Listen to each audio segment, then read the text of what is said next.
నిర్గమకాండము 21వ అధ్యాయము 1వ వచనం. నీవు వారికి నియమింపవలసిన న్యాయ విధులేవనగా, నీవు హెబ్రీడైన దాసుని కొరిన ఎడల వాడు 6 సంవత్సరములు దాసుడయుండి 7వ సంవత్సరం ఏమియు ఈయకయే నిన్ను విడిచి స్వతంత్రుడగును. వాడు ఒంటరిగా వచ్చిన ఎడల ఒంటిగానే వెళ్ళవచ్చును. వానికి భార్య ఉండిన ఎడల వాని భార్య వానితో కూడా వెళ్ళవచ్చును. వాని యజమానుడు వానికి భార్యనిచ్చిన తరువాత ఆమె వాని వలన కుమారులనెన్నో కుమార్తెలనెన్నో కనిన ఎడల ఆ భార్యయు ఆమె పిల్లలను ఆమె యజమానుని సొత్తగుదురు, కానీ వాడు ఒంటిగానే పోవలను. అయితే ఆ దాసుడు, నేను నా యజమానుని, నా భార్యను, నా పిల్లలను ప్రేమించుచున్నాను, నేను వారిని విడిచి స్వతంత్రుడనై పోనొల్లనని నిజముగా చెప్పిన ఎడల వాని యజమానుడు దేవుని యొద్దకు వారిని తీసుకొని రావలను. మరియు వాని యజమానుడు తలుపు నొద్దకైనను ద్వారబంధమునొద్దకైనను వాని తోడుకొని పోయి వాని చెవిని కుదురుతో గుచ్చవలను. తర్వాత వారు నిరంతరము వానికి దాసులైనను. ఒకరు తన కుమార్తెను దాసిగా అమ్మినట్లా దాసులైన పురుషులు వెళ్ళిపోనట్లు అది వెళ్ళిపోకూడదు. దానిని ప్రధానము చేసుకున్న యజమానుని దృష్టికి అది ఇష్టురాలు కాని ఎడల అది విడిపింపబడినట్లు అవకాశం నీవను. దాన్ని వంచినందున అన్యజనులకు దానిని అమ్ముటకు వానికి అధికారం లేదు. తన కుమారునికి దాని ప్రదానం చేసిన ఎడల కుమార్తెల విషయమైన న్యాయ విధిని బట్టి దాని ఎడల జరిగింపవలను. ఆ కుమారుడు వేరొక దాన్ని చేర్చుకొని నన్ను మొదటి దానికి ఆహారమును, వస్త్రమును, సంసార ధర్మమును తక్కువ చేయకూడదు. ఈ మూడును దానికి కలుగజేయని ఎడల అది ఏమియు ఈ యొక్క స్వతంత్రురాలై పోవచ్చును. దేవుని మాటలను మనందరి వెనుకలు దీవించి ఆశీర్వదించిన గాక. ఆమేన్. యూజువల్గా ఇట్లాంటి ప్యాసేజ్ చదవగానే మనకు అనిపించే విషయం ఏంటంటే, ఇందులో అసలు మనకు సంబంధించినవే ఉన్నాయి, ఇక్కడ దాసులు ఎవరున్నారు, అసలు అలాంటి పరిస్థితి లేదు కదా ఇక్కడ అని అనిపిస్తుంటుంది. కానీ దేవుని పరిశుద్ధ లేఖనాల్లోని సంగతులన్నీ మన ప్రయోజనార్థమై మన ఆత్మీయ క్షేమాభివృద్ధికి రాయబడ్డాయి కనుక వాటిని ధ్యానించి మనం తగిన విషయాలను నేర్చుకునే ప్రయత్నం చేద్దాం.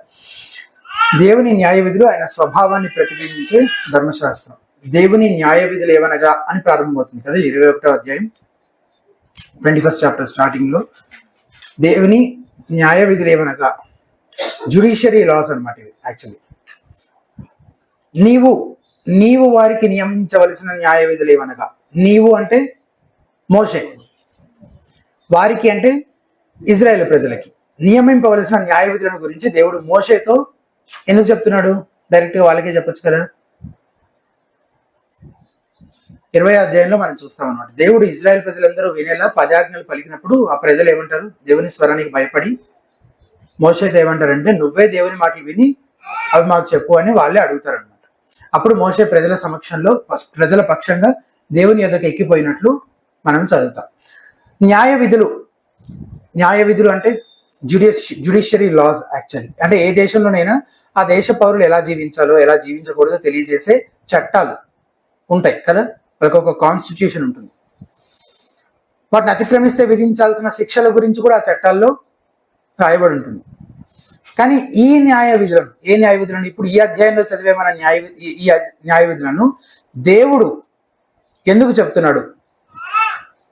ఏ దేశంలో నాయకులు ఉంటారో, ఏ దేశానికి సంబంధించిన చట్టాలను ఆ దేశ నాయకులు కూర్చొని ఆ చట్టాలను చేయడం కానీ వాటిని అమలు పరచడం కానీ బాధ్యతగా వాళ్ళు చేస్తారు. కానీ ఇక్కడ న్యాయ విధులను దేవుడు ఎందుకు చెప్తున్నాడు?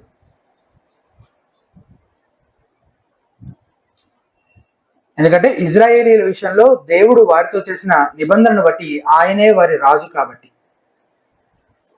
మన దేశానికి మనుషులు రాజులుగా పరిపాలకులుగా ఉంటారు, కానీ ఇజ్రాయేల్ జనాంగానికి రాజుగా పరిపాలకుడిగా ఉండి వాళ్ళని నడిపించింది ఎవరు? దేవుడే. కాబట్టి దేవుడే వాళ్ళకి చట్టాలను ఏర్పాటు చేస్తున్నాడు, న్యాయ విధులను అనుగ్రహిస్తూ ఉన్నాడు. ఒక దేశంగా, ఒక జాతి, ఒక జనాంగం వాళ్ళంతా కలిసి ఎలా ఫంక్షన్ అవ్వాలో దానికి సంబంధించిన కొన్ని న్యాయ విధులు దేవుడే వారి రాజు కాబట్టి వారు ఎలా జీవించాలో తెలియజేసి ఆ న్యాయ విధులను ఆయనే వారికి తెలియజేస్తున్నాడు. అలాగే వాటిని ఉల్లంఘిస్తే ఎటువంటి తీర్పులు తీర్చబడాలో కూడా ఆయనే తెలియజేస్తున్నాడు. మొత్తం 21st చాప్టర్ నుంచి మీరు చదువుకుంటూ వెళ్తే ఇంకా ఉన్నాయి, కానీ మనం 21st చాప్టర్ని మెడిటేట్ చేస్తున్నాం. న్యాయ విధులు అని చెప్పినంత మాత్రాన ప్రతి దేశంలో అమలు చేయబడే అన్ని న్యాయ విధులు నిజంగా న్యాయమైనవి అయి ఉండకపోవచ్చు. కానీ ఈ న్యాయ విధులు స్వయంగా దేవుడు నియమించినవి కాబట్టి ఇవి దేవుని సంపూర్ణ న్యాయాన్ని సంపూర్ణంగా ప్రతిబింబించే విధంగా ఉన్నాయన్నమాట. 19వ కీర్తన 9వ వచనంలో కీర్తనాకారుడు ఒక మాట అన్నాడు, 19:9. యెహోవా యందైన భయము పవిత్రమైనది, నిత్యము నిలుచును. యెహోవా న్యాయ విధులు సత్యమైనవి, అవి కేవలము న్యాయమైనవి. యెహోవా న్యాయ విధులు ఎటువంటివంట? సత్యమైనవి, న్యాయమైనవి. మరి ఆ న్యాయ విధులు ఏంటో చూసే ప్రయత్నం చేద్దాం. మొదటి 11 వచనాల్లో దాసులను గురించిన విధులు ఏంటో మనము చూస్తున్నాం. దాసులను గురించిన విధులు, అందులో ప్రేమ, స్వేచ్ఛ, భద్రత, ఇటువంటి విషయాలన్నిటి గురించి ప్రస్తావించబడింది. అందులో మొదటి 4 వచనాల్లో 6 సంవత్సరాల తర్వాత హెబ్రీయుడైన దాసునికి విడుదల ఇయ్యాలి అని చెప్పి దేవుడు చెప్తున్న మాటలు మనం చూస్తాం. 2వ వచనం చూద్దాం. నీవు హెబ్రీయుడైన దాసుని కొనిన ఎడల వాడు 6 సంవత్సరములు దాసుడై ఉండి 7వ సంవత్సరమున ఏమీ ఇయ్యకయే నిన్ను విడిచి స్వతంత్రుడగును. నీవు హెబ్రీయుడైన దాసుని కొనిన ఎడల, ఇది మనకు తెలిసిన బానిస వ్యవస్థ లాంటిది కాదనమాట. దాసుని కొనుక్కోవడం అనగానే మనకు వేరే ఆలోచనలు వెళ్ళిపోతుంటాయి. మన అవగాహన వేరుగా ఉంటుంది. యాక్చువల్లీ ఇది ఒక యజమానికి ఉద్యోగికి మధ్య జరిగే పని ఒప్పందం లాంటిది అనమాట. ఒక యజమానికి ఒక ఉద్యోగికి మధ్య జరిగే ఒక పని ఒప్పందం లాంటిది మాత్రమే. మనకు తెలిసిన బానిస వ్యవస్థ వేరు. సాధారణంగా ఎవరు దాసులుగా అమ్మబడేవారని బైబిల్ గ్రంథాన్ని పరిశీలిస్తే, ఒకటి అప్పు చేసినవాడు. అప్పు చెల్లించలేని పరిస్థితుల్లో అప్పిచ్చిన వాడు అప్పు తీసుకున్న వాడిని బానిసగా అమ్మేయడం లేదా బానిసగా చేసుకోవడం అనేది జరుగుతుంది అన్నమాట. అంటే నేను అప్పిచ్చాను ఒక వ్యక్తికి, అతను నన్ను తీర్చలేకపోయాడు. అప్పుడు నేనేం చేస్తాను అయితే అతన్ని నాకు బానిసగా పెట్టుకోవడమో లేదా బానిసగా అమ్మేయడమో జరుగుతూ ఉండేదన్నమాట ఆ రోజుల్లో. రెండవది, దొంగతనం చేసిన వ్యక్తి. ఎవరింట్లోనైతే దొంగతనం చేశాడో ఆ ఇంటి యజమాని ఆ దొంగని అమ్మేసేవాడు అనమాట బానిసగా. అలా బానిసగా అమ్మడం అనేది జరుగుతుండేది. అప్పుడు ఆ దాసులు అంటే ఉద్యోగస్తులు లేదా పనివాళ్ళు అవసరమైనటువంటి యజమానులు డబ్బులు ఇచ్చి వారిని కొనుక్కునేవారు అనమాట. అంటే వాళ్ళని అమ్మడం అంటే ఎక్కడ అమ్మేవాళ్ళు? మార్కెట్లో. పర్సనల్గా వెళ్ళి కాదు, డైరెక్ట్గా మాట్లాడుకోవడం కాదు. మార్కెట్లో ఒక దగ్గర బానిసలందరినీ కూర్చోబెట్టి అమ్మడం అనేది జరుగుతూ ఉండేది అనమాట. డబ్బులు ఇచ్చి కొంతమంది కొనుక్కునేవారు. ఇక ఆ అమ్మబడిన వ్యక్తి తన యజమాని దగ్గర పనిచేస్తూ ఉండాలి. ఇలాంటి ఒక సెట్టింగ్లో ఇలా ఎవరైతే ఇప్పుడు యజమానులు వాళ్ళు కొనుక్కున్నటువంటి దాసులు ఉన్నటువంటి ఈ సెట్టింగ్లో వాళ్ళకు సంబంధించిన న్యాయ విధుల్ని ఇప్పుడు దేవుడు చెప్తూ ఉన్నాడు అన్నమాట. అసలు ఇలాంటి పద్ధతి ఎందుకు పెట్టాడు దేవుడు అని ఎవరైనా అడగొచ్చు. దీంట్లో న్యాయం ఉందా అసలు? ఈ పద్ధతిలో, ఈ దాసులుగా అమ్మడం అనే పద్ధతిలో అప్పు తీసుకున్న వాడిని లేదా దొంగని అమ్మడం వల్ల అప్పిచ్చిన వాడికి లేదా దొంగతనం జరిగిన ఇంటి యజమానికి కొంత డబ్బులు వస్తాయి. అలా వారికి జరిగిన నష్టం ఏమవుతుంది? భర్తీ అవుతుంది. ఇట్లాంటి పద్ధతి ఒకవేళ లేదనుకోండి, అప్పుడు అప్పిచ్చిన వాడు, దొంగతనం జరిగిన ఇంటి యజమాని నష్టాన్ని ఎవరు భర్తీ చేస్తారు?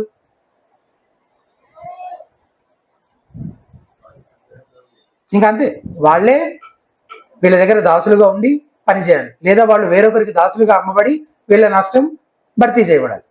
ఇక వేరే మార్గం ఏమి లేదు కదా. సో ఇందులో అన్యాయం ఏమైనా ఉందా? ఏమీ లేదు అన్యాయం. అలాగే తలకు మించి అప్పులు చేసిన వాడు, నైతిక ప్రమాణాలను తప్పి దొంగతనం చేసిన వాడికి శిక్ష పడాలి కదా. దేవుడు విధించిన శిక్ష ఏంటంటే అతను ఒక యజమానుడికి అమ్మబడి అతనికి పనిచేస్తూ ఉండాలి. ఇది న్యాయమైన శిక్షే కదా. అలాగే ఈ అప్పు చేసిన వాడు కానీ దొంగ కానీ అమ్మబడి ఒక యజమానుడికి పనిచేసే పద్ధతే లేకపోతే, అప్పు చేసిన వ్యక్తి అప్పు తీర్చలేక ఆత్మహత్య చేసుకోవడమో, దొంగతనం చేసినందుకు హింసించబడుతూ చివరికి తినడానికి తిండి లేక చనిపోవడము, ఇట్లాంటివేవో జరగడం తప్ప, ఆ ఒత్తిడిని తట్టుకోలేక వేరువేరు దారులు వెతుక్కోవడం తప్ప ఇంక దీనికి సరైన పరిష్కారం వేరే ఏమైనా ఉంటుందా? ఇంకేముండదు. ఇంకా అలా జరిగితే అందరికీ నష్టమే. అప్పిచ్చిన వాడికి, తీసుకున్న వాడికి, దొంగకి, దొంగతనం జరిగిన ఇంటి యజమానికి, అందరికీ నష్టమే. కాబట్టి దేవుడు నియమించిన ఈ పద్ధతి అన్ని విధాలా న్యాయమైనది అని మొదట మనం అర్థం చేసుకోవాలి. ఈ దాస్యత్వం ఇతర దేశాల్లోని బానిసత్వం లాంటిది కాదు అని ఇందాక చెప్పాను. ఎందుకంటే ఇతర దేశాల్లో బానిస చేత కఠిన సేవ, వెట్టి చాకిరీ చేయించుకునే అధికారం, హింసించే అధికారం ఇంకొన్ని దేశాల్లో అయితే బానిసలను అమ్మేసే అధికారం, చివరికి చంపే అధికారం కూడా ఉంటుంది కొన్ని చోట్ల. కానీ ఇజ్రాయేలీలకు ఇవ్వబడిన అధికారం అటువంటిది కాదు. యజమానులు తప్పకుండా దాసులను గౌరవిస్తూ వారి శక్తి సామర్థ్యాలకు తగిన విధంగానే వాళ్ళ చేత పని చేయించుకోవాలి. దీనికి సంబంధించి కొన్ని ఎగ్జాంపుల్స్ మనం చూద్దాం, కొన్ని వాక్యాలు చూద్దాం. లేవియాకాండం 25 అధ్యాయం 39 వచనం, 25:39 తీసి చూడండి. లేవియాకాండం 25 అధ్యాయం 39 వచనం, 25th chapter 39th verse.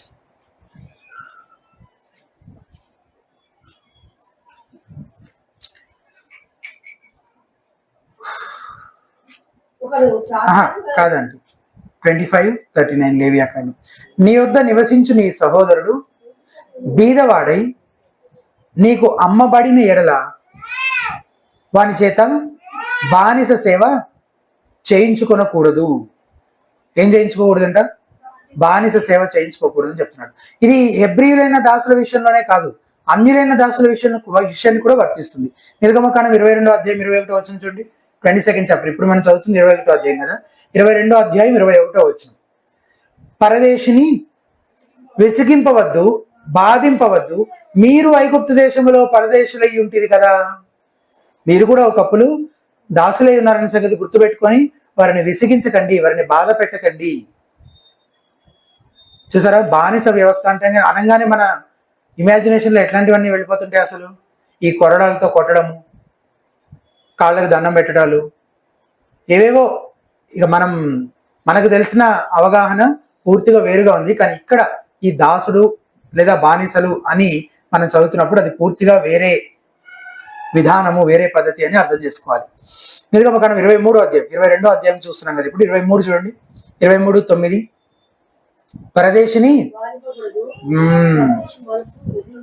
మీరు ఎరుగుదురు. పరదేశి మనసు, ఇందాకేమో దాసుని పరిస్థితి ఎట్లుంటుందో మీకు తెలుసు అంటున్నాడు. ఇప్పుడు పరదేశి పరిస్థితి కూడా ఎట్లుంటుందో మీకు తెలుసు. ఎందుకు? మీరు ఐగుప్తు దేశంలో పరదేశులయ్యే ఉన్నారు కదా. కాబట్టి పరదేశిని నువ్వేం చేయొద్దు, బాధ పెట్టకూడదు. ద్వితీయోపదేశకాండం 10వ అధ్యాయం 19వ వచనం.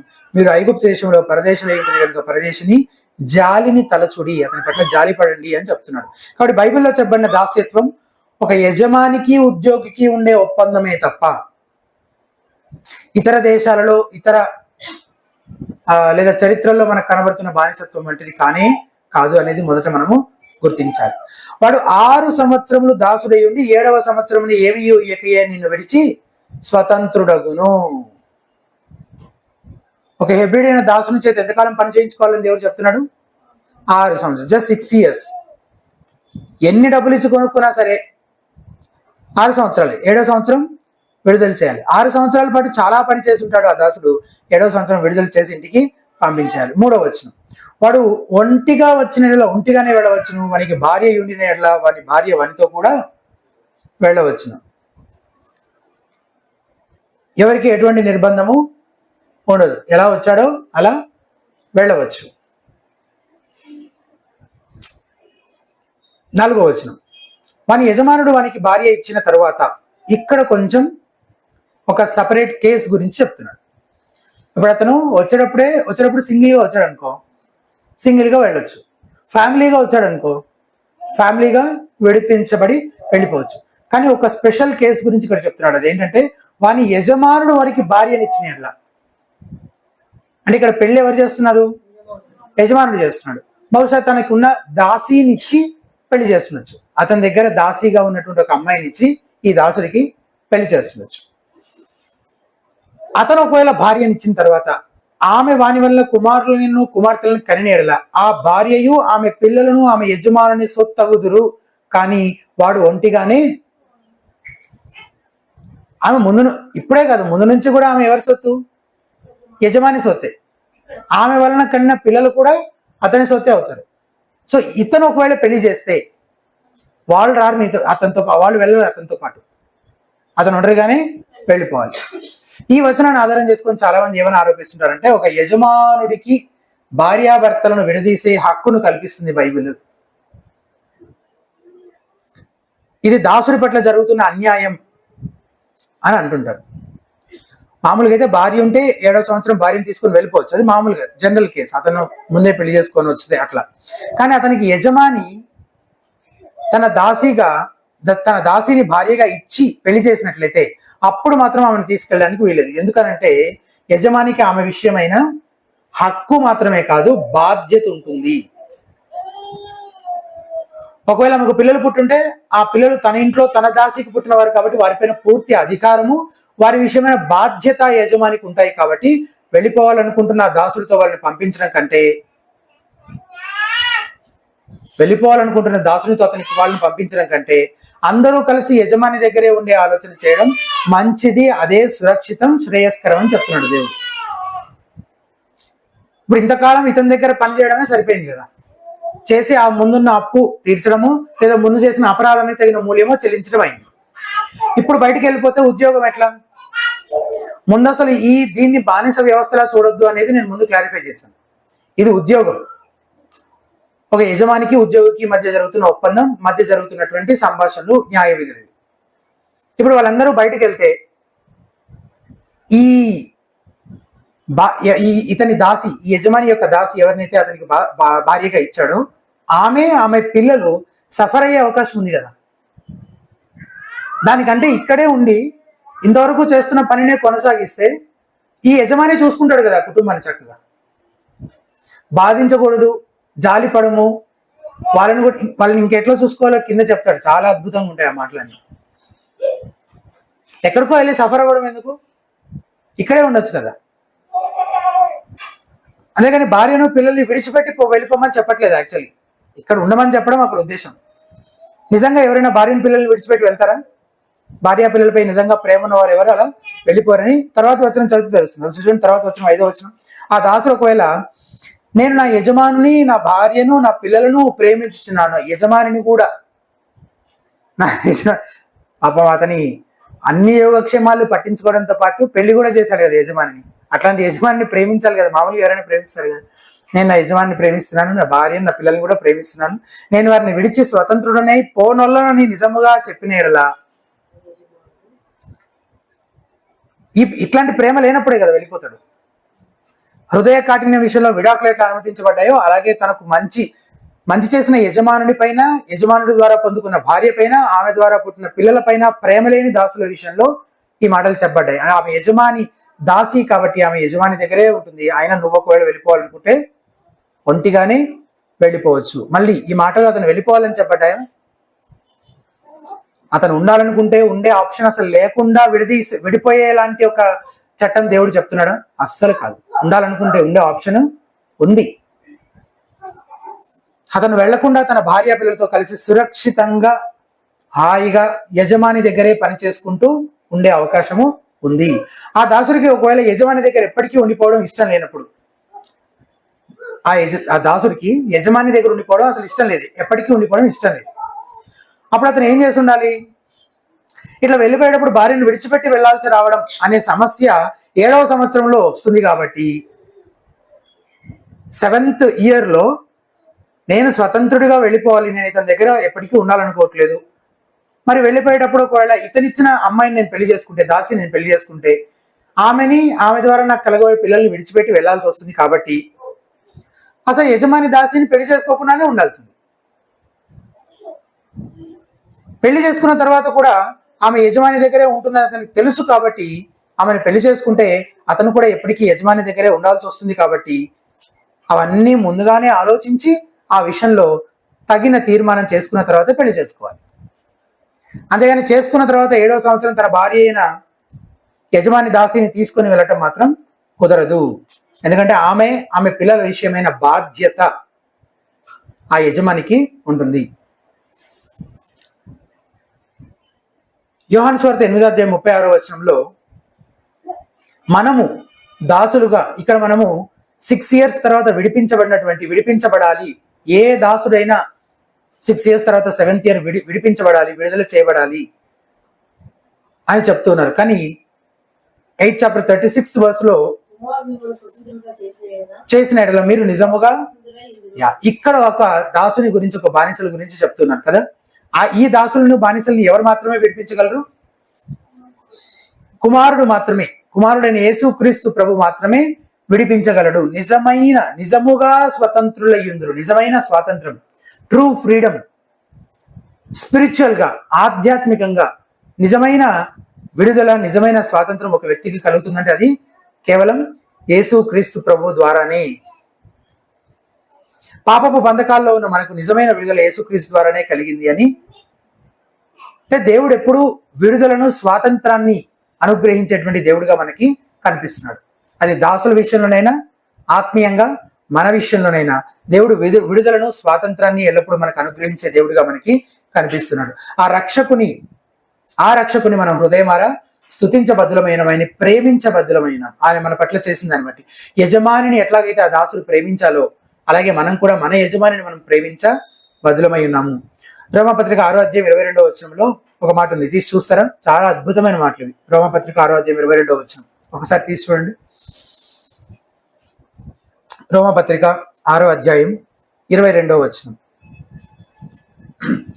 అయినను ఇప్పుడు పాపము నుండి విమోచింపబడి దేవునికి దాసులైనందున పరిశుద్ధత కలుగుటయే మీకు ఫలము, దాని అంతము నిత్య జీవము. ఇక్కడ ఈ మాటలు నేను వాడుక భాషలో చదువుతున్నాను, వినండి ఒకసారి జాగ్రత్తగా. ఇప్పుడైతే మీరు పాపం నుంచి విడుదలై దేవునికి దాసులయ్యారు. ఇంతవరకు బాగానే ఉంది, అక్కడ ఇక్కడ కామన్ ఉంది. దీని వల్ల మీకు కలిగే ఫలం పవిత్రత. అక్కడేముంది? పరిశుద్ధత కలుగుటయే మీకు ఫలము అని ఉంది. ఇక్కడేమో దీనివల్ల మీకు కలిగే ఫలం పరిశుద్ధత. దేని వల్ల కలిగే ఫలం? దేనివల్ల? పాపము నుండి విడుదలయ్యి మనం ఇప్పుడు ఎవరికి దాసులం అయ్యాము? ఒకప్పుడు మనం ఎవరికి దాసులము? పాపమునకు దాసులము. మనల్ని ఏం చేశాడు? విడిపించాడు యేసుక్రీస్తు ప్రభు. అలాంటి ఒక విడుదల చట్టాన్ని గురించి ఇప్పుడు మనం ఇక్కడ చదువుతున్నాం కదా. దాసుని విషయంలో అతను ఎప్పుడు విడిపించబడాలి అనే దానికి ఒక టైం బౌండరీ పెట్టి దేవుడు విడుదలను గురించి మాట్లాడుతున్న, అలాంటి ఒక విమోచన గురించి మాట్లాడుతున్న అలాంటి ఒక సందర్భం గురించి మనం చదువుతున్నాం. మనము పాపం నుంచి విడిపించబడి దేవుని దాసులం అయ్యాం కాబట్టి మనలో ఒక ఫలం కనబడుతుందంటే ఏంటా ఫలం? పవిత్రత, పరిశుద్ధత అనే ఫలం. క్రీస్తు చేత విమోచించబడిన మనం ఆయన దాసులముగా విధేయతతో పరిశుద్ధంగా జీవించవలసినటువంటి వారము, సపరేట్ గా జీవించవలసినటువంటి వారము. ఒకప్పుడు పాపానికి దాసులము, కానీ ఇప్పుడు మనం కాదు. కానీ విచారకరమైన సంగతి ఏంటంటే చాలా మంది అసలు వీళ్ళు ఇంకా విడిపించబడ్డారా, వీళ్ళు పాపపు దాసత్వం నుంచి అసలు విమోచించబడ్డారా లేదా అన్నట్లు వాళ్ళ జీవితాలు ఇంకా కనిపిస్తుంటాయి. మన జీవితాలు ఎలా ఉన్నాయో మనం పరిశీలించుకుందాం. ఈ పవిత్రత అనే ఫలం మన జీవితంలో ఒకవేళ కనిపించకపోతే మనం నిజమైన భావంలో విడుదల పొందిన వారము కాదు. పవిత్రత అనే ఫలం మనలో కనిపించకపోతే మనం పాపపు దాస్యత్వం నుంచి దేవునికి దాసుడిగా చేయబడలేదని అర్థము. నీవు ఎవరికి దాసుడిగా ఉన్నావు? పాపానిక, దేవునికి? ఒకవేళ దేవునికి నీవు దాసుడిగా ఉంటే పవిత్రత నీ జీవితంలో కనబడుతుందా? పరిశుద్ధంగా జీవిస్తున్నావా? క్రీస్తు చేత విమోచించబడ్డ మనం ఆయనకు దాసులుగా విధేయతతో పరిశుద్ధంగా జీవించాలి. అలాగే కొలస్సీలకు రాసిన పత్రిక 4వ అధ్యాయం 1వ వచనం, అందులో మన అధికారం కింద ఉన్నటువంటి వారితో మనం ఎట్లా వ్యవహరించాలో కొన్ని మాటలు చెప్తున్నాడు. కొలస్సీలకు రాసిన పత్రిక 4వ అధ్యాయం 1వ వచనం, యజమానులారా పరలోకములో మీకును యజమానుడు ఉన్నాడని ఎరిగి న్యాయమైనదియు ధర్మానుసారమైనదియు మీ దాసుల ఎడల చేయుడి. సేమ్ ఇందాక మనం చదివిన మాటలాగే ఉన్నాయి కదా ఇవి కూడా. పరదేశితో ఎట్లా వ్యవహరించాలో తెలియజేయడం కోసము నువ్వు కూడా ఒకప్పుడు ఐగుప్తులో పరదేశి ఉన్నావు కదా అని జ్ఞాపకం చేస్తున్నాడు. అలాగే దాసునితో ఎట్లా వ్యవహరించాలో చెప్తూ ఒకప్పుడు నువ్వు కూడా ఇజ్రాయేలు ప్రజలంతా ఒకప్పుడు ఐగుప్తులో మీరు కూడా బానిసలుగానే ఉన్నారు కదా, అది మర్చిపోవద్దు. కాబట్టి నీ దాసుని ఎట్లా వ్యవహరించాలి? అతన్ని బాధ పెట్టద్దు, అతన్ని విసిగించొద్దు, అతని పట్ల జాలి పడుము అని ఇందాక చెప్పినట్టుగా ఇప్పుడు సంఘాన్ని ఉద్దేశించి పౌలు భక్తుడు ఏం చెప్తున్నాడు? మీకు కూడా పరలోకంలో ఒక యజమాని ఉన్నాడు, అది జ్ఞాపకం పెట్టుకొని న్యాయమైనది ధర్మానుసారమైనది మీ దాసుల ఎడల చేయండి. అంటే నీ దేవుడు నీతోటి, నీ యజమాని నీతో ఎంత న్యాయంగా, ఎంత ధర్మానుసారంగా నడుచుకుంటున్నాడో అట్లా నువ్వు కూడా నీ అధికారానికి అప్పగించబడిన వారి ఎడల, నీ కింద ఉన్న వారి ఎడల నువ్వు కూడా అలాగే నడుచుకోవాలి. నీ దాసుల ఎడల నువ్వు కూడా అలాగే ప్రవర్తించాలి. అంటే నీ దేవుడు నిన్ను ప్రేమిస్తే నువ్వు కూడా నీ కింద ఉన్న వాళ్ళని ఏం చేయాలి? ప్రేమించాలి. నీ దేవుడు నీ పైన జాలి పడితే నువ్వు కూడా వారి ఎడల జాలిపడాలి. నీ దేవుడు నీకు సహాయం చేస్తుంటే నువ్వు కూడా వారికి సహాయం చేయాలి. వాళ్ళ బాధల్లో కష్టాల్లో నువ్వు కష్టంలో బాధల్లో ఉన్నప్పుడు నీ దేవుడు నిన్ను ఆదుకుంటుంటే నువ్వు నీకున్న వారిని ఏం చేయాలి? వాళ్ళ కష్ట సమయంలో బాధల్లో ఉన్నప్పుడు నువ్వు కూడా వారిని ఆదుకోవాలి. నీ యజమాని నీతో ఎట్లా వ్యవహరిస్తున్నాడో నువ్వు కూడా నీ అధికారానికి అప్పగించబడిన వారి విషయంలో అలాగే వ్యవహరించాలి. మీ అధికారం కింద వారిని మీరు ఎట్లా ట్రీట్ చేస్తున్నారో పరిశీలించుకోవాలి. ఇక రెండవ విషయం, ప్రేమతో కూడిన స్వచ్ఛంద దాస్యం. 5-6 వచనాలు. 5వ వచనం, అయితే ఆ దాసుడు, నేను నా యజమానుని, నా భార్యను, నా పిల్లలను ప్రేమిస్తున్నాను, నేను వారిని విడిచి స్వతంత్రుడినై ఓ నొల్లను, నేను వెళ్ళను అని నిజముగా చెప్పినట్లా అప్పుడేం చేయాలి? వాని యజమానుడు దేవుని యొద్దకు వానిని తీసుకొని రావాలను, మరియు వాని యజమానుడు తలుపు నొద్దకైనను ద్వారబంధము నొద్దకైనను వాని తోడుకొని పోయి వాని చెవిని కుదురుతో గుచ్చవలను. తర్వాత వాడు నిరంతరము వానికి దాసుడై, సో నిరంతరము దాసుడై ఉండే దాని గురించి మాట్లాడుతున్నాడు ఇక్కడ. బేసిక్గా ఇంకెప్పటికీ దాసుడే. దేవుని యొద్దకు వానిని తీసుకొని రావాలను. దేవుని యొద్దకు అంటే యాక్చువల్గా న్యాయాధిపతి యొద్దకు అని అర్థం.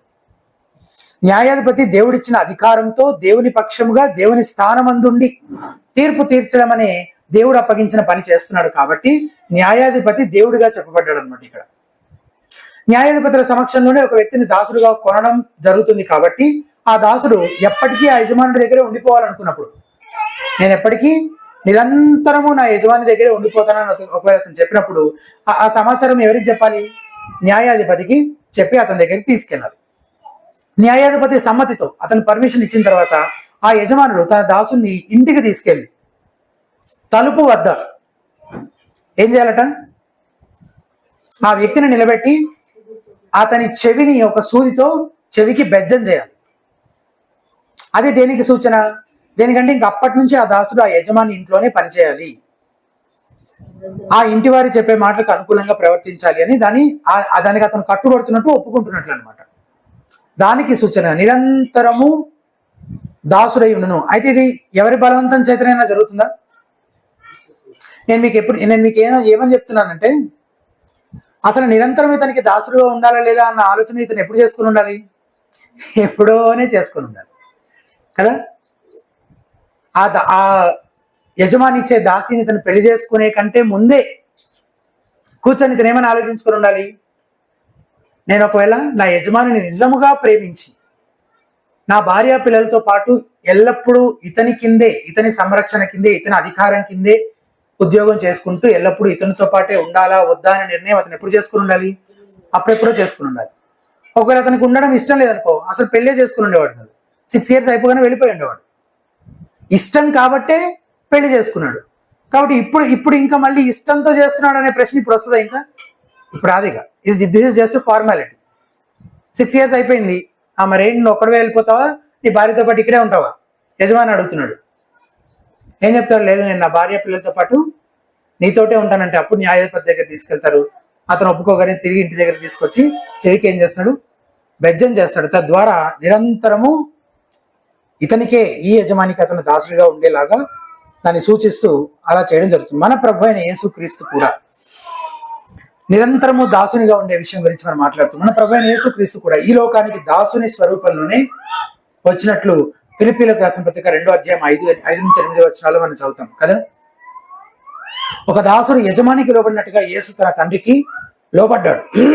ఆయన ప్రతి మాటను శిరస వహించాడు, ఆయన చిత్తాన్నే జరిగించాడు. తండ్రి చిత్తాన్ని జరిగించడమే నాకు ఆహారం అయ్యింది అని కూడా చెప్తారు యేసుప్రభువు ఒక సందర్భంలో. ఆయన ఎంతలా విధేయత చూపించాడు, ఎంతలా లోబడ్డాడు మన కోసము అనే విషయాన్ని ఫిలిప్పీ పత్రికలో 2వ అధ్యాయం 5-8 వచనాల్లో పౌలు భక్తులు వివరిస్తుంటాడు. ఆయన దాసుని స్వరూపమును ధరించుకున్నాడు. మనం కూడా మన యజమానుడైన దేవుని పట్ల ఇలాంటి వైఖరినే కలిగి ఉండాలి. రోమపత్రిక 12వ అధ్యాయం 1వ వచనంలో, కాబట్టి సహోదరులారా, పరిశుద్ధమును దేవునికి అనుకూలమునైన సజీవ యాగముగా మీ శరీరంలో ఆయనకు సమర్పించుకునండి.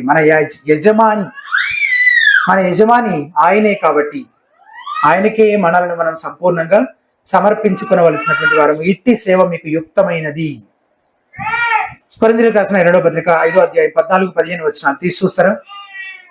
కొరింథీయులకు రాసిన 2వ పత్రిక 5వ అధ్యాయం 14-15 వచనాలు. ఇది స్వచ్ఛందంగా సమర్పించుకోవటం అనే దాన్ని సూచించే మాటలు కొన్ని అక్కడ ఉన్నాయి. మనం కూడా అటువంటి సమర్పణే మన ప్రభు పట్ల కలిగి ఉండాలి అని, దాని వెనకాల ఉన్న మోటివేషన్ ఏమై ఉండాలి అని అర్థం చేసుకోవడం కోసం 5వ అధ్యాయం 14వ వచనం, క్రీస్తు ప్రేమ మమ్మను, this has to be the motivation.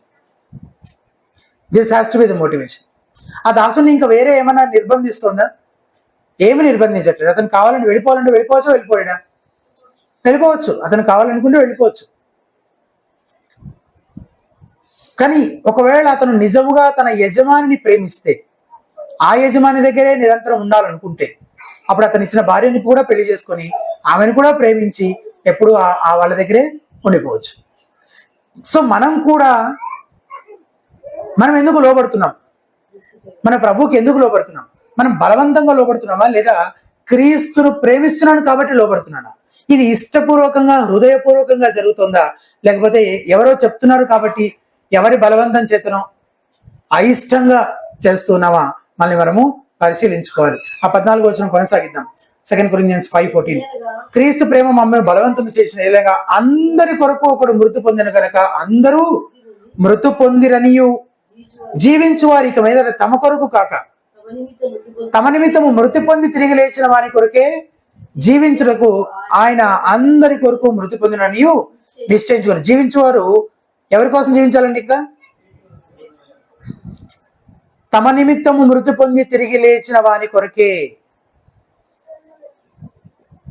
కొరకే జీవించాలండి. దీనికి మోటివేషన్ ఏంటి? ప్రేమ, లవ్. క్రీస్తు ప్రేమ మమ్మను బలవంతం చేయించింది. నిజంగా అట్లాంటి ప్రేమ చూపించే యజమానుని విడిచిపెట్టి వెళ్ళాలని ఏ దాసుడు అనుకుంటాడా?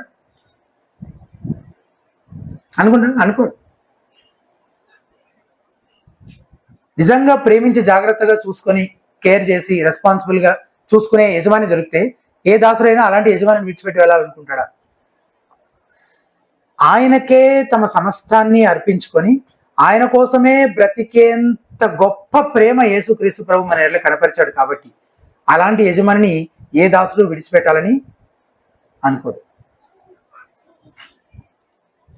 ఆ ప్రేమ ఆయనకు మాత్రమే లోబడి ఆయన కొరకే జీవించేలా మనందరినీ కూడా పురికొల్పాలి. ఆయన వెంబడించాలనుకునే వారి విషయమే మాట్లాడుతూ యేసుప్రభువారు లోకాసువార్త 9వ అధ్యాయం 23వ వచనంలో ఒక మాట చెప్పారు. తీసుకోండి. లోకాసువార్త 9వ అధ్యాయం 23వ వచనం, 9th chapter 23rd verse.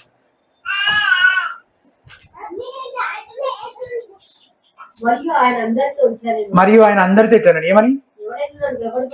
ఎవడైనను నన్ను వెంబడింపగోరినట్లా తను ఉపేక్షించుకొని ప్రతి దినము తన సిలువను ఎత్తుకొని నన్ను. సో క్రీస్తు దాసులమైన మనం ఎంతకాలం ఆయన వెంబడించాలట? ప్రతి దినము, అనుదినము. అంటే మన జీవితకాలం అంతా మనల్ని విమోచించినటువంటి మన యజమాని అయినటువంటి యేసు క్రీస్తు ప్రభు వారికి దాసులముగా మనం ఆయనను మాత్రమే వెంబడించవలసినటువంటి వారం. క్రీస్తు దాసులమైన మనం అనుదినం మన చిత్తాన్ని ఆయన నాయకత్వానికే లోబరుస్తూ ఆయన చిత్తానికి అనుగుణంగా ఆయనకు లోబడి జీవించవలసిన వారం. ఈ విషయంలో దావీదు మనకి ఒక మంచి ఎగ్జాంపుల్ గా ఉన్నాడు. దావీదు తనను తాను దాసునిగా పరిగణించుకుంటున్నటువంటి కొన్ని వాక్య భాగాలు ఉన్నాయి. ఒకసారి తీసి చూద్దాం. 116వ కీర్తన 16వ వచనం, Psalm 116 verse 16. 116వ కీర్తన.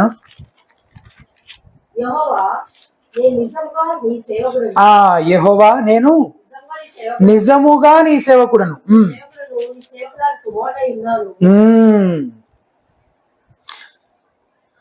86వ కీర్తన 16వ వచనం కూడా చదువుదాం. 86వ కీర్తన 16వ వచనం, నా తట్టు తిరిగి నన్ను కరుణింపుము, నీ సేవకునికి నీ బలం అనుగ్రహించుము. ఎస్, నీ సేవకురాలి కుమారుని, నీ సేవకునికి నీ బలము అనుగ్రహించుము. తనను తాను సేవకునిగా మాట్లాడుకుంటున్నటువంటి సందర్భం. ఇంకొక వచనం ఉంది, చాలా అద్భుతమైన మాటలు ఉన్నాయి అక్కడ. అదొక వచనం చదువుదాం. దావీదు విషయంలోనే 40వ కీర్తన 6వ వచనం, Psalm 40 verse 6. ఒక్క నిమిషం. బలులనైనను నైవేద్యములైన నీవు కోరగలేదు, నీవు. అబ్బా, ట్రాన్స్లేషన్ ఇబ్బందిగానే ఉంది. 46 నేను వాడుక భాష చదువుతానండి. చెవులు నిర్మించి ఉన్నావు కాదది.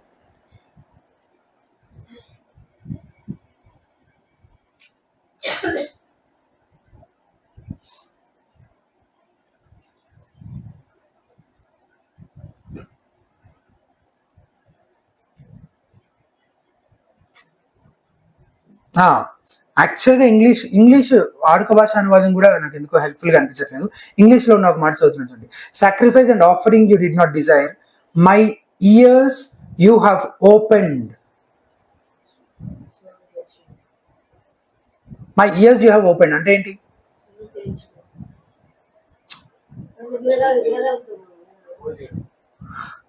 చెవికి బెజ్జం చేయడం. యాక్చువల్లీ అంటే నేను నీ దాసుడుగా నిత్యము నిరంతరము నేను నీకు దాసునిగా ఉండేలాగా నీవు నన్ను చేర్చుకున్నావు. అలాంటి గొప్ప యజమానివి నీవు, నా యజమానివి నీవే, నిరంతరము నీవే నాకు యజమానివి అని చెప్తున్నాడు. యాక్చువల్గా మనకు తెలుగులో లేదు ఆ భావం. My years you have sacrifice and offering you did not Dzire, my years you have open.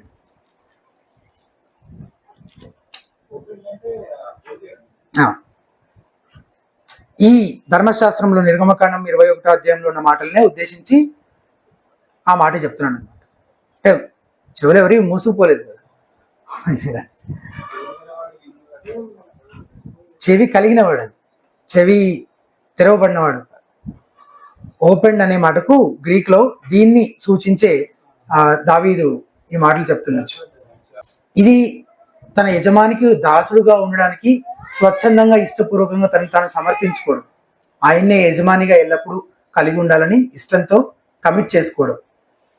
అందుకే పౌలు భక్తుడు అంటున్నాడు, నేను క్రీస్తుతో కూడా సిలువ వేయబడిన ఇకను జీవించేవాడును నేను కాను, క్రీస్తే నా యందు జీవించుచున్నాడు. నిజంగా నేను జీవిస్తున్న నా జీవితం నా యజమాని చిత్తానికి స్వచ్ఛందంగా సమర్పించబడిన జీవితంగానే కనబడుతోందా? మన జీవితాలను ఒకసారి పరిశీలించుకుందాం. నిజంగా మన యజమాని ఎవరు? మనం ఎవరికి దాసుడిగా ఉంటున్నాము?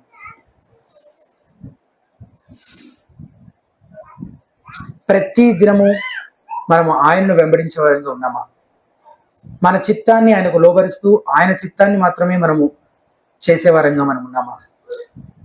మన నిమిత్తము మృతి పొంది తిరిగి లేచిన వారి కొరకే మనం జీవిస్తూ ఉన్నామా? మన జీవితాలు ఎలా ఉన్నాయో మనము పరిశీలించుకోవాలి. మన యజమాని ఎవరు? అండ్ చివరిగా 7 నుంచి 11 వరకు దాసీలకు కల్పించబడిన భద్రత గురించి చదువుతున్నాం. దాసీలకు 7వ వచనం, ఒకడు తన కుమార్తెను దాసీగా అమ్మిన ఎడల, ఒకడు తన కుమార్తెను దాసీగా అమ్మితే గనక దాసులైన పురుషులు యజమాని దగ్గర నుంచి 6వ సంవత్సరం వెళ్ళిపోయినట్లు అది వెళ్ళిపోకూడదు. మీకు అర్థమైందా? పురుషులైతే వెళ్ళిపోవచ్చు 7th ఇయర్, కానీ దాసీలు మాత్రం వెళ్ళిపోకూడదు యజమాని దగ్గర నుంచి. పురుషుడు అమ్మబడితే 7వ సంవత్సరం వెళ్ళిపోవచ్చు, కానీ స్త్రీ వెళ్ళిపోకూడదు. ఎందుకంటే ఒక స్త్రీ కొంతకాలం ఒక ఇంట్లో పనిచేసి అట్లా వెళ్ళిపోతే ఆమెను సమాజం ఏదో ఒక విధంగా అవమానించే పరిస్థితి ఉంటుంది. మీకు అర్థమైందా? ఒక స్త్రీ అట్లా ఒక యజమాని దగ్గర నుంచి వెళ్ళిపోతే ఆమెను సమాజము అంగీకరించే పరిస్థితి ఉండకపోవచ్చు, అవమానించే పరిస్థితి ఉండొచ్చు. కాబట్టి దేవుడు ఆమెకు స్థిరమైన స్థానాన్ని కల్పించే విధంగా కొన్ని సూచనలు చేస్తున్నాడు. ఎట్లా అంటే, ఒక స్త్రీని కొనుక్కుంటే, ఒక యజమాని ఒక స్త్రీని కొనుక్కుంటే 8వ వచనం ప్రకారం అయితే ఆ యజమానుడైనా పెళ్లి చేసుకోవాలి, 9వ వచనం ప్రకారం తన కుమారుడికైనా ఇచ్చి పెళ్లి చేయాలి, లేదా ఇందాక మనం జరిగిన 4వ వచనం ప్రకారం తన దాసుడికి ఇచ్చైనా ఆమెను పెళ్లి చేయాలి. మీకు అర్థమైందా? ఈ మూడిట్లో ఒక స్త్రీని కొనుక్కుంటే ఒక యజమాని ఈ మూడిట్లో ఏదో ఒకటి చేయాలి. ఇది ఏది చేయకుండా అట్లా ఆమెను ఉంచేసుకొని పని చేయించుకుంటూ ఉండడం అనేది చేయకూడదు. ఈ మూడిట్లో ఏదో ఒకటి చేయాలి. అయితే అతను పెళ్లి చేసుకోవాలి, లేదా కుమారుడికి ఇచ్చి పెళ్లి చేయాలి, లేదా తన దాసుడికి ఇచ్చి పెళ్లి చేయాలి. ఒక స్త్రీని కొనుక్కొని ఆమె చేత పని చేయించుకుంటూ ఉండడం అనేది కుదరదు. ఈ మూడిట్లో ఏదో ఒకటి చేసి ఆ తర్వాత ఆమె చేత పని చేయించుకోవచ్చు. ఇందుకే ఒక తండ్రికి తన కూతుర్ని అమ్ముకునే పరిస్థితి ఎందుకు వచ్చింది? అసలు ఈ వచనం ప్రారంభంలో ఉన్న మాట అది కదా. ఒకటి తన కుమార్తెను దాసీగా అమ్మిన ఎడల, ఇందాక మనం చూసిన విధంగా అప్పుల బాధను బట్టి, పేదరికాన్ని బట్టి అయి ఉండొచ్చు. ఆ పేదరికానికి కారణం ఎవరు? ఆ కుటుంబ సభ్యులే. ఎందుకంటే కనాను దేశాన్ని స్వతంత్రించుకున్నాక అందరికీ సమానంగా భూమి పంచివ్వడం జరిగింది కదా. ఆ తర్వాత కూడా ఎవరైనా పేదరికంలో ఉన్నారంటే అయితే వారి సోమరితనం వల్ల ఈ పరిస్థితి వచ్చుండొచ్చు, లేక ఏదైనా వ్యసనం కారణంగా ఇలాంటి దుస్థితి ఏర్పడి ఉండొచ్చు. నిర్గమకాండం 21వ అధ్యాయం 8వ వచనం 8th verse నుంచి చూడండి. దానిని ప్రధానము చేసుకున్న యజమానునికి, ఇదే కేసు యజమాని పెళ్లి చేసుకోవడం గురించి. యజమాని పెళ్లి చేసుకోవడం గురించి మాట్లాడుతూ ప్రధానం అంటే ఎంగేజ్మెంట్ చేసుకున్న యజమానుని దృష్టికి అది ఇష్టరాలు కాని ఎట్లా, కొనుక్కునేటప్పుడు ఆలోచించుకోవాలి కదా అవన్నీ. తర్వాత ప్రదానం చేసుకునే ముందైనా ఆలోచించుకోవాలి కదా. కానీ అట్లా అది విడిపింపబడినట్లు అవకాశం నీ వల్ల దాన్ని వంచినందున అన్యజనులకు దాన్ని అమ్ముటకు వానికి అధికారము. ప్రధానం అంటే మన భాషలో అర్థం కావాలంటే ఎంగేజ్మెంట్. ప్రదానం చేయబడడానికి వివాహానికి మధ్య కొంత సమయం ఉంటుంది కదా. అప్పుడు ఒకవేళ ఆ యజమానికి ఆమెను పెళ్లి చేసుకోవడం ఇష్టం లేకపోతే ఏం చేయాలట? వదిలేసేయాలి, స్వేచ్ఛగా విడిచిపెట్టేసేయాలి. అట్లా విడిచిపెట్టేస్తే ఇతనికి ఏం కలుగుతుంది? నష్టం కలుగుతుంది. ఎందుకు? ఆమెను డబ్బులు పెట్టి కొనుక్కున్నాడు కదా. ఇప్పుడు ఆ డబ్బులన్నీ నష్టమే కదా ఇతనికి, అది లాస్ ఇతనికి. కానీ ఇప్పుడు ఆమెను మోసం చేశాడు కదా, చేసుకుంటారని చెప్పి ఎంగేజ్మెంట్ కూడా చేసుకొని ఇప్పుడు చేసుకొని ఉంటున్నాడు కదా, అది మోసం కదా. ఆమెను వంచినందున అని ఉంది అక్కడ. మోసం చేశాడు కాబట్టి ఆ నష్టం ఇతను భరించాలి. ఆమెను ఫ్రీగా విడిచిపెట్టేసేయాలి, విడుదల చేసేయాలి. వేరే వాళ్ళకి అమ్మే అధికారం కూడా అతనికి లేదు. ఆమె నా యజమానుడు డబ్బులు పెట్టి కొనుక్కున్నాడు, పెళ్లి చేసుకుంటానని చెప్పి ప్రధానం కూడా అయిన తర్వాత మాట తప్పాడు కాబట్టి ఆ నష్టాన్ని భరించక తప్పదు. యజమానుడు ఆమెను ఎవరికి అమ్మడానికి కూడా వీల్లేదు, ఆమె చేత పని చేయించుకోవడానికి కూడా వీల్లేదు.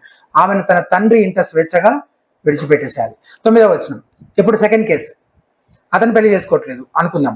మరి ఎవరికి పెళ్లి చేయొచ్చు? కుమారుని. తన కుమారునికి దాని ప్రదానము చేసిన ఎడల కుమార్తెల విషయమైన న్యాయవిధిని బట్టి దాని ఎడల జరిగింపవలెను. పెళ్లి అయిన తర్వాత ఇంకా దాసి ఎందుకు అవుతుంది? ఇక కూతురే కదా. ఇలాంటి ఒక మాట కూడా ఉందా బైబిల్లో అనిపిస్తుంది కదా. ఎవరినో పెళ్లి చేసుకుంటే కూతురుగా చూసుకోవడం కాదు, దాసిని పెళ్లి చేసుకున్నా కూతురుగా చూసుకోవాలి.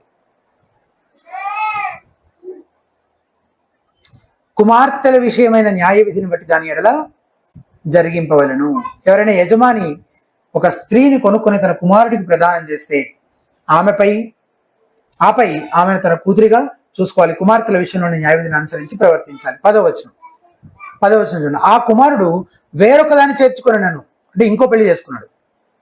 మొదటి దానికి ఆహారమును వస్త్రమును సంసార ధర్మమును తక్కువ చేయకూడదు. ఒక యజమానుడు ఒక స్త్రీని కొనుక్కొని తన కుమారుడికి ఇచ్చి వివాహం జరిపించిన తర్వాత ఆ కుమారుడు వేరొక స్త్రీని వివాహం చేసుకుంటే, రెండో పెళ్లి చేసుకుంటే, అప్పుడు కూడా అతను ఆ మొదట కొనుక్కొని పెళ్లి చేసుకున్నటువంటి ఆ స్త్రీకి, తన మొదటి భార్యకి ఆహారం వస్త్రాలు సంసార ధర్మము తక్కువ చేయకూడదు అని హెచ్చరిస్తున్నాడు. కొందరేమో ఈ వచనాన్ని ఆధారం చేసుకుని బైబిల్ బహుభార్యత్వాన్ని ప్రోత్సహిస్తుందని చెప్తుంటారు. మొదటి భార్యకి ఏ లోటు చెయ్యని విధంగా రెండో భార్యను కలిగి ఉంటే పర్వాలేదని చెప్తుంది బైబిల్ అని ఆరోపిస్తుంటారు. అర్థమైందా? మొదటి భార్యకు కావాల్సినవన్నీ చూసుకుంటే చాలు, రెండో ఆమెను కూడా పెళ్లి చేసుకోవచ్చు అని బైబిల్ సమర్థిస్తుంది అని ఆరోపిస్తుంటారు. కానీ అది తప్పు. ఆ కుమారుడు వేరొక దానిని చేర్చుకొని అని చెప్పట్లేదు. అక్కడ చేర్చుకొని ఉందా? ఆ కుమారుడు వేరొక భార్యను చేర్చుకొని అని లేదు.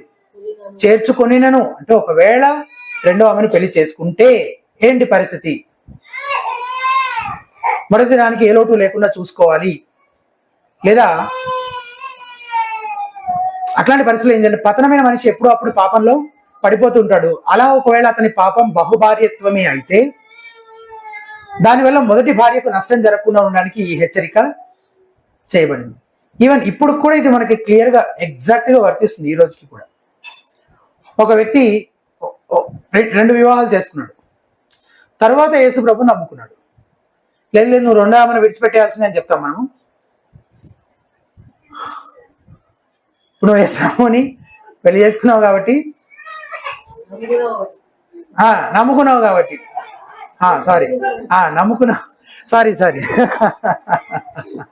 నువ్వు ఇప్పుడు యేసు ప్రభుని నమ్ముకున్నావు కాబట్టి రెండో ఆమెను విడిచిపెట్టాలని మనం చెప్తామా?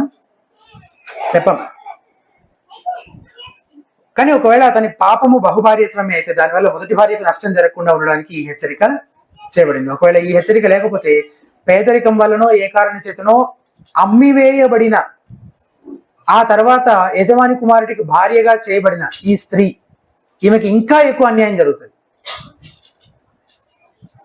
ఈ వచనంలోని మాటలను హెచ్చరికలుగానే చూడాలి తప్ప రెండవ వివాహానికి అనుమతిగా కాదు. ఒక స్త్రీ ఒక పురుషుడు అదే వివాహం దేవుడు ఏర్పరిచిన వివాహ వ్యవస్థ. ధర్మశాస్త్రంలో వివాహం గురించి రాయబడిన ఒక మాట, బహుభార్యత్వానికి వ్యతిరేకంగా రాయబడిన ఒక మాట చూడండి ఒకసారి. లేవియాకాండం 18వ అధ్యాయం 18వ వచనం. లేవియాకాండం 18వ అధ్యాయం 18వ వచనం.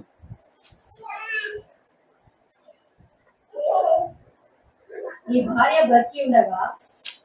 భార్య బ్రతికి ఉండగా ఆమెను పీడించుటకు ఆమె సహోదరి మానాఛాదమును తీయుటకు ఈమెను ఆమెతో అంటే అక్క చెల్లెలిద్దరిని పెళ్లి చేసుకోవద్దు.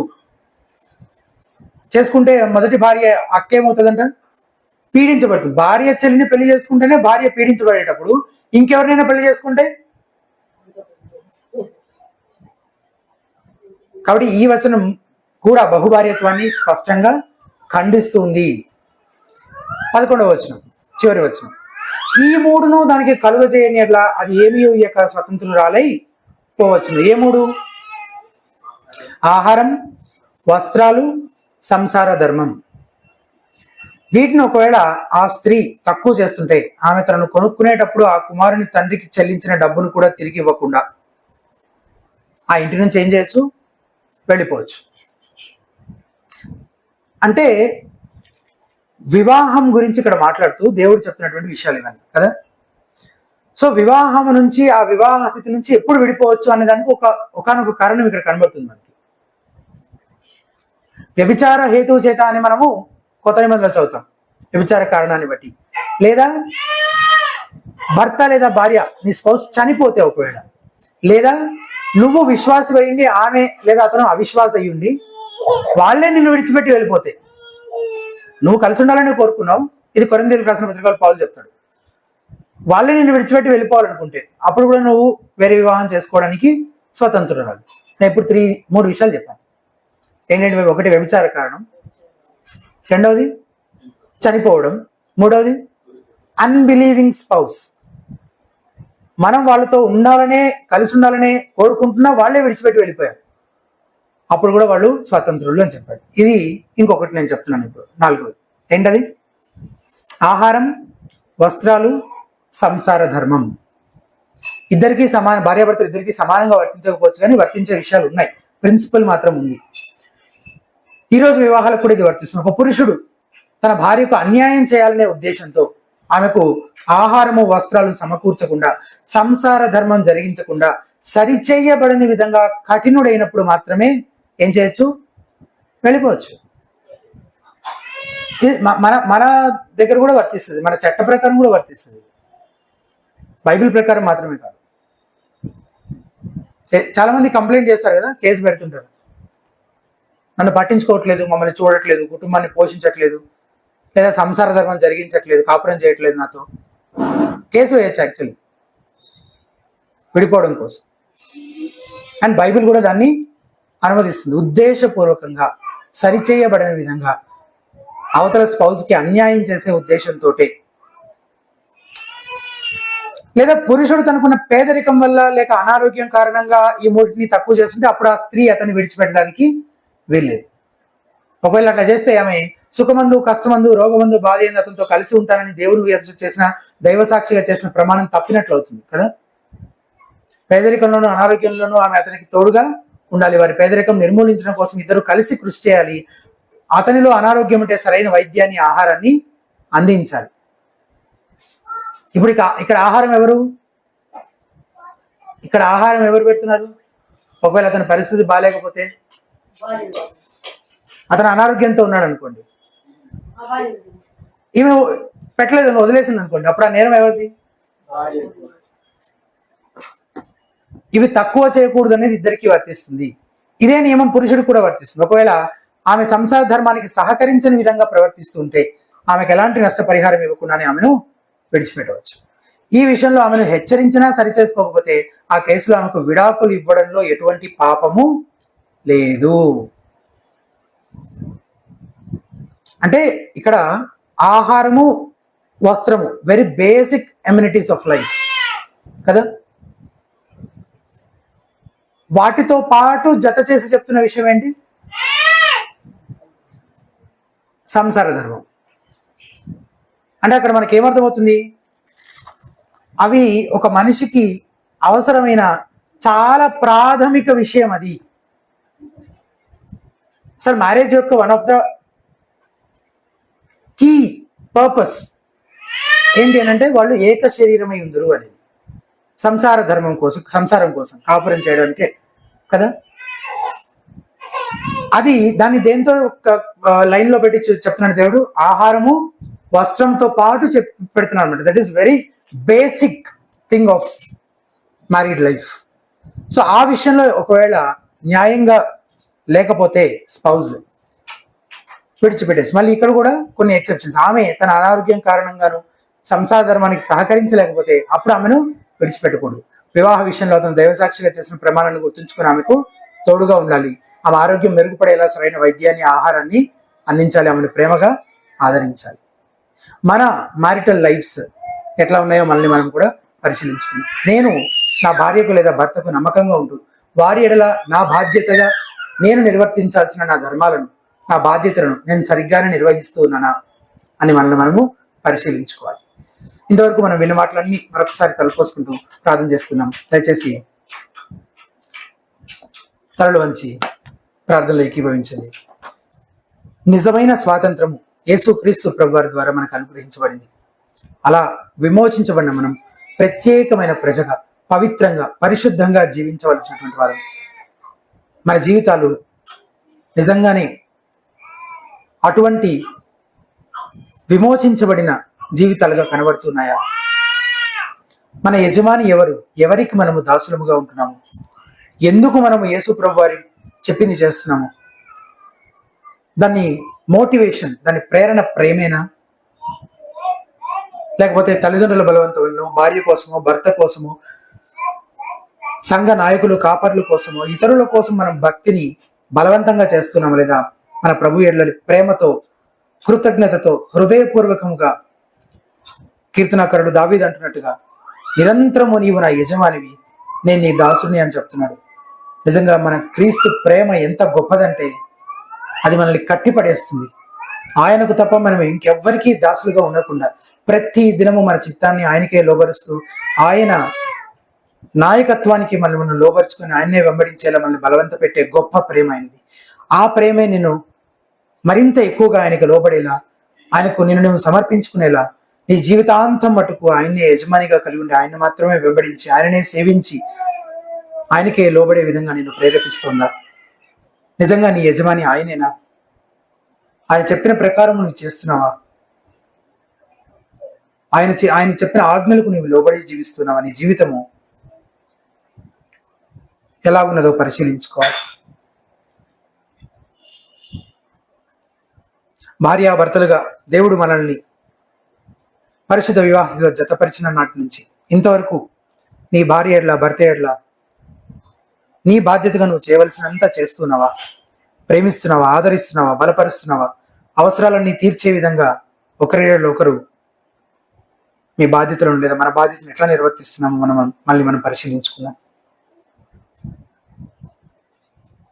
పెళ్లి చేసుకున్నాం కాబట్టి మనం ఎట్లా బ్రతికినా అవతల వాళ్ళు పడుంటారు అనే వైఖరి ఒక విశ్వాసలో ఉండాల్సిన వైఖరి కాదు. అవతల వ్యక్తిలోని అవసరాలను పట్టించుకునే వారిలో క్రీస్తు ప్రేమ ఉందని అనుకోవడానికి లేదు. అది లేకపోతే ఏమవుతుంది, ఇది లేకపోతే ఏమవుతుంది,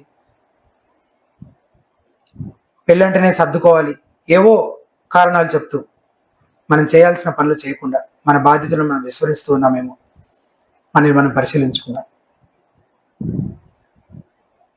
దేవుడిస్తున్న హెచ్చరికలను తీవ్రంగా, సీరియస్గా కన్సిడర్ చేద్దాం. మనల్ని మనం